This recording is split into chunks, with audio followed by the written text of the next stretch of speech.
Hello साथीहरू, good afternoon. तपाईँहरू के गर्दै हुनुहुन्छ? अनि तपाईँले खाना खानुभयो? मेरो चाहिँ अब खाना खाने टाइम भयो होइन।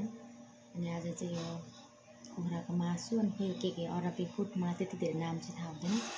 अनि अरबिक सलाद हेर्नु कहाँ छु। अब यसरी गम खानुपर्छ। आज चाहिँ लास्टै भोक लागिरहेछ।